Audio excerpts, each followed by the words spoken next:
Fala pessoal, esse aqui é mais um Na Virada e hoje vamos falar na semana do P2 do Egito, onde os mistérios das pirâmides viraram as polêmicas das quadras. E aí vamos começar falando um pouquinho, antes da gente entrar nas polêmicas do torneio, né, que foi o que mais rendeu na semana sobre o torneio, vamos falar rapidinho sobre os resultados. O P2 de New Giza, no Egito, disputado em Cairo, condições de quadra aberta, a gente tinha ali uma presença do vento, claro, não tão forte quanto em Cancún, mas que também não chegava a atrapalhar os jogadores. Condições das quadras estavam, eu acho que um pouco mais lentas, então não tivemos grandes surpresas. Falando da chave feminina, nenhum resultado muito a destacar. A gente teve mais uma vez a Marta Ortega e a Martina Calvo chegando em uma semifinal, né? A final envolvendo a Delfina Brea e a Gemma Triay contra a Paula José Maria e a Bea Gonçalves. Esse aí que vem se apontando como grande duelo no Premier Tour feminino, no Premier feminino. E aí a gente teve a final mais longa da história do Premier. Foram mais de 3 horas de partida, acho que 3 horas e 2 minutos, se não me engano, de partida. E a gente teve uma vitória da Paula José Maria e da Bea Gonçalves, 6-4, 5-7 e 6-4. Mais uma vez desbancam a Delfina Brea e a Gemma Triay. Nenhum motivo de alerta. Claro, a Bea e a Paula estão encontrando o caminho como dupla, né? São duas jogadoras de extrema qualidade. A Bea é uma jogadora muito agressiva, a Paula José Maria também, estão sabendo encaixar o jogo, sabendo, entendendo quem tem que arriscar mais, quem tem que defender mais, como cada uma tem que fazer o seu papel dentro da dupla. E aí, obviamente, os resultados vão aparecer. Ariana Sanches e André Osteiro chegaram até a semifinal, foram superados num jogo até rápido pela Paula José Maria e pela Bea Gonçalves, placar de 6-2 e 6-3. Também um jogo que poderia ter caído para qualquer lado. Eu não consegui ver o jogo, porque eu estava ali na transmissão do FIP Bronze em Juí, mas não foi nada que tenha algum destaque negativo e nem tão pouco positivo, resultados dentro daquilo que poderia acontecer. Já na chave masculina, a gente teve uma surpresa na primeira rodada. O Martim Dineno e o Momo Gonçalves foram superados pelo José Jiménez e pelo Javier Garcia. 6-3 no terceiro set, o placar foi 3-6, 6-2, 6-3. Essa é uma primeira, vamos dizer assim, surpresa. O Dineno e o Momo não vêm apresentando grandes performances nesse começo de temporada. Não sei se é uma dupla que vai continuar, mas a gente tem um momento onde também não tem grandes barulhos de trocas de duplas. A gente já teve uma primeira dança das cadeiras que envolveu as duplas ali, algumas do segundo escalão e do terceiro escalão, mas não acredito que tão logo aconteça algo nessa dupla. Tá? E a segunda surpresa, essa sim que a gente vai falar depois nas polêmicas, foi a derrota do LeBron e do Augsburger na segunda rodada para o Enzo Jensen e para o Luiz Hernandes. Foi um grande jogo da dupla do Jensen e do Hernandes, fizeram uma excelente partida. O que surpreendeu foi a forma como a partida se desenvolveu no terceiro set, 6-0, a vitória do Enzo Hernandes e do Enzo Jensen e do Luiz Hernandes, um 6-0 muito rápido. Ali foi onde houve a polêmica, que a gente já vai entrar nela. Então, assim, fora isso, chegamos nas semifinais. Chingoto e Galan contra John Sanz e Coque Neto. Venceram relativa tranquilidade Chingoto e Galan, 6-3, 6-4, avançando para a final. E do lado de baixo da chave, como a gente teve a ausência do LeBron e do Augsburger, se aproveitaram muito bem Eduardo Alonso e Juan Tello, chegaram até a semifinal e aí foram superados pelo Mike Anguas e pelo Stupasuk, 6-1, 6-4. E na final, vitória relativamente tranquila de Chingoto e Galan, 6-4, 6-1, levantando assim o troféu do P2 de New Giza em Cairo, no Egito. Então, nenhuma partida também na chave masculina, tirando essas duas derrotas do Dineno e do LeBron. também uma chave que aconteceu dentro daquilo que todos esperavam. E aí sim, vamos entrar então naquilo que foram as duas polêmicas que agitaram a semana do Premier Padel no torneio do Egito. Eu vou começar pela primeira, que foi o que aconteceu na partida das quartas de final entre o Yanguas e o Stupasuk contra o Bergamini e o Garrido. Teve uma situação ali aonde o Garrido saca a bola aparentemente fora, o Yanguas devolve um lob, o Lucas faz uma víbora direto para fora e aí começa a polêmica. O Bergamini fala que o saque foi fora, o Yanguas diz que o árbitro não falou nada, que o ponto tinha que seguir, e aí fica aquela coisa, né, de análises de cenários. Então eu vou passar para vocês algumas situações, alguns cenários, e deixo para que cada um possa fazer a sua interpretação. O primeiro caso, vamos considerar realmente que a bola foi boa, o árbitro não se manifestou, o ponto deveria continuar, o Yanguas então tira o lob, o Bergamini joga a víbora para fora, eu achei que o saque foi fora, mas ninguém se manifestou, a bola foi dentro, acaba o ponto e assim segue a vida. E aí vem o segundo cenário. Num possível saque fora, em que o árbitro não se manifesta, então aí a gente parte por dois caminhos. Primeiro caminho, seguir o ponto, o Yanguas devolveu o lob, e aí sim o Bergamini teria que parar o ponto e falar, olha, o saque saiu, o árbitro não foi isso que eu vi, provavelmente ia consultar o Yanguas, a gente no Premier Padel tem o vídeo review, poderia ser pedido o vídeo review, e aí acabou não sendo, e aí teria, né, feito a averiguação se o saque foi dentro e foi fora. Se foi fora, vai para o segundo saque, se foi dentro, como o Bergamini parou o ponto, ele perderia o ponto.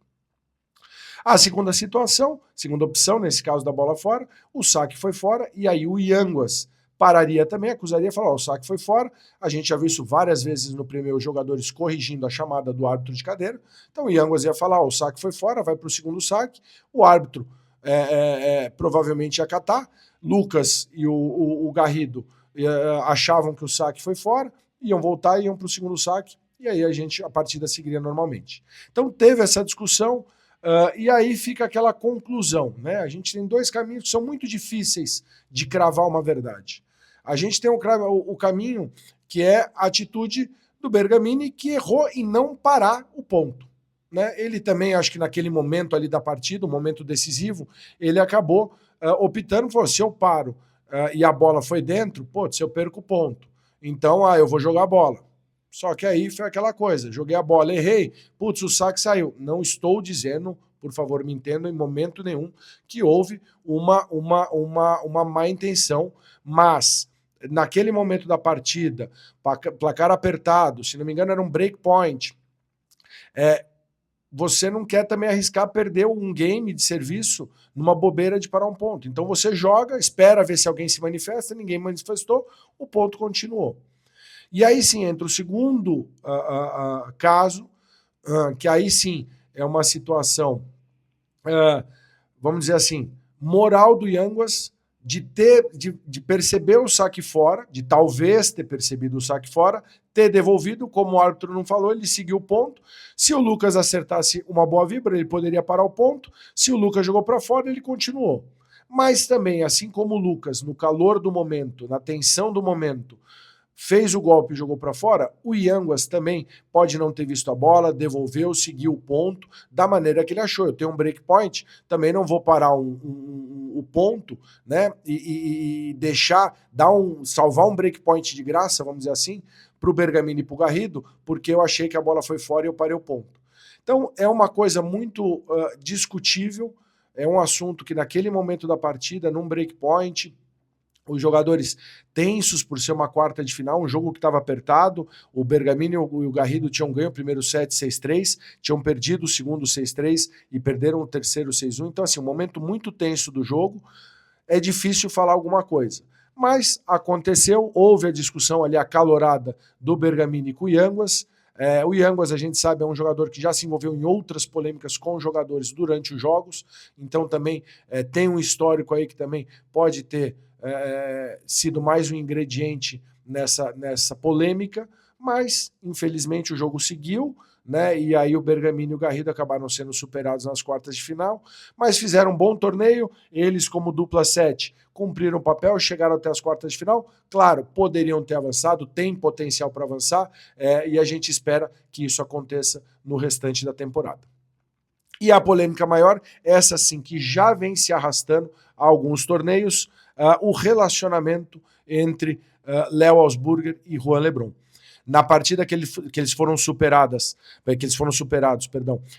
nas oitavas de final pelo Enzo Jensen e pelo Luiz Hernandes, teve novamente uma discussão e uma virada de game ali do Lebron com o banco, com o Cilingo, que é o técnico da dupla, que estava no banco. O Auzburger dessa vez não se envolveu, mas claramente ele se levanta do banco chateado, ele coloca a garrafinha de bebida ali, de uma certa forma, firme no banco, e levanta e sai andando para dentro da quadra e segue a discussão do Lebron com o Cilingo. E aí, assim, nessa situação que a gente tem que pensar e analisar o cenário macro. A gente não pode falar, eles não estão se dando bem, vão separar e acabou. Não, primeiro, estão havendo manifestações do entorno dos atletas, da equipe dos atletas, e aí já não da equipe técnica, da equipe, vamos dizer, comercial dos atletas, da equipe administrativa dos atletas. E isso aí começa a atrapalhar, isso não agrega em nada. Isso a relação da dupla ali é uma questão técnica, é uma questão de performance, e isso deve ser discutido e resolvido entre a equipe técnica, não entre a equipe administrativa, de marketing ou comercial de um atleta ou de outro. Segundo, são dois atletas que estão consolidados, hoje são a dupla número 3 do mundo, número 4 do mundo, estão ali consolidados. São atletas que, caso eles se separem, aquela pergunta: quem eles vão arrumar de parceiro para jogar com eles? Né? A gente sabe que Coelho e Tapia e Shingoto e Galan não tem motivo nenhum para se separar. Então, eles não poderiam, o Lebron vai buscar o Tapia, ele vai fazer as pazes e voltar com o Galan. Não, com o Galan. Não, ele não vai, porque o Galan e o Tapia estão muito bem com seus parceiros. Mesma coisa do Auzburger. O Auzburger vai procurar o Shingoto, vai procurar o Coelho. Não, Coelho e Shingoto também não vão separar. São duplas que estão tendo excelentes resultados há muito tempo. Os jogadores transparecem uma relação extremamente firme, extremamente sólida, se dão muito bem. Então, essas duas duplas são cartas, esses 4 jogadores são cartas fora do baralho. E aí você tem que olhar para trás. E aí você começa a se questionar até que ponto você quer buscar um parceiro que está mais atrás. Isso vai provavelmente mexer no teu ranking como dupla, no teu posicionamento, no chaveamento dos torneios, na chave dos torneios. E o quanto você quer apostar em pegar um parceiro que está mais abaixo de você no ranking e puxar ele para cima, né? E escalar, se os resultados aparecerem, se a dupla se der bem. Então é uma coisa muito delicada a separação, né? E aí o que a gente tem que pensar é o seguinte: quando se formou a dupla, quando você vai pesquisar o seu parceiro, você vai analisar uma possível dupla, você já tem o histórico daquele jogador.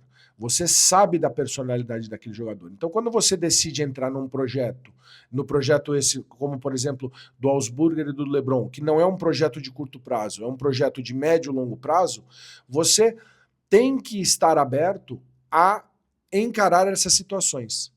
Você tem que estar aberto a falar, bom, vão existir momentos de briga, vão existir momentos de paz, vão existir momentos que precisam de ajustes, de mudanças, e aí é de cada um saber o limite seu aonde você aguenta. Eu vou fazer um paralelo aqui. Por exemplo, imagina você num relacionamento afetivo, né? Então você tem lá o seu companheiro, a sua companheira, seu namorado, sua namorada, sua esposa, seu marido. E você conheceu a pessoa e você sabe que a pessoa não gosta de carne. E você é um cara que adora um churrasco. Mas aquela pessoa é legal, aquela pessoa me complementa, aquela pessoa tem um bom caráter, aquela pessoa é divertida, e você olha e fala, bom, eu vou lá de vez em quando comer meu churrasco lá com meus amigos, ou faço um churrasco e ela não come tudo bem, sem problema, e você durante os anos suporta isso, você leva isso numa boa, e você mantém o relacionamento. Então aí a gente está entrando já nesse ponto de até onde eles vão se aguentar, até onde esse limite vai por esse projeto. Né? Porque o maior problema do projeto é quando os resultados não aparecem. Se você tem discussões, mas você tem vitórias, você tem títulos, ok, é tudo lindo, maravilhoso, segue o barco, a gente termina o jogo, brigamos na quadra, sai de lá, tá tudo feio, tudo normal, fazemos as pazes e segue a vida. Mas, se os resultados começam a não aparecer, aí a coisa começa a ficar mais grave. Então, assim, o que a gente tem que pensar, primeiro, é mais se o LeBron e o Augsburger vão aceitar o companheiro que está ao lado. Se o Augsburger vai entender que o LeBron é um jogador temperamental, é um cara que quando o parceiro oscila um pouco, ele tem um temperamento mais quente, se o Augsburger vai entender isso e vai levar numa boa. E também o LeBron, entender que ele tem um parceiro que é uma jovem promessa, que é um jogador que ainda está em formação, né? Assim, já é uma realidade, mas que tem muito ainda a melhorar, tem muito a ser lapidado, que é um cara que hoje ainda oscila em partidas, que comete alguns erros que não deveria, e se o LeBron vai ficar calmo diante disso, né? E aí colocarem na balança também e falar, bom, ok, vou chutar o balde, vou jogar tudo para cima e vou procurar outro parceiro. Quem que eu vou procurar? Entendeu? Será que eu vou achar um parceiro da mesma qualidade técnica do Augsburger? Então, assim, é um tema muito amplo, é uma discussão que envolve muita coisa, tem muita coisa acontecendo fora da quadra que a gente provavelmente não, que a gente com certeza não fica sabendo, né? Então tem muitos bastidores ali, com certeza chegaram no vestiário, chegaram no hotel e conversaram, teve uma reunião da equipe, então assim, muita coisa que a gente não pode afirmar. Tá? Então esses são os cenários, cabe a cada um avaliar, mas realmente o destino só cabe ao LeBron e ao Augsburger. Tá bom? Então, essa semana temos mais um torneio, dessa vez em Bruxelas, né, um torneio em quadras cobertas, temos a volta de Coelho e Tapia disputando um torneio do Premier, eles que não jogaram o Premier do Egito, então, e com certeza a gente vai ter muita expectativa aí para ver a performance de Augsburger e LeBron, né? Temos também a volta do Lucas Campagnolo, brasileiro que se machucou no P1 de Miami, graças a Deus não teve uma lesão muito séria, está voltando já no P2 de Bruxelas, então muita expectativa. O Lucas estava numa grande fase, estava jogando um pádel excepcional, vamos ver como é que ele volta em Bruxelas, e na semana que vem a gente volta então para falar sobre esse torneio de Bruxelas, tá bom? Então fica ligado aí, acompanha as transmissões, certo? E nos vemos no próximo Na Virada. Valeu!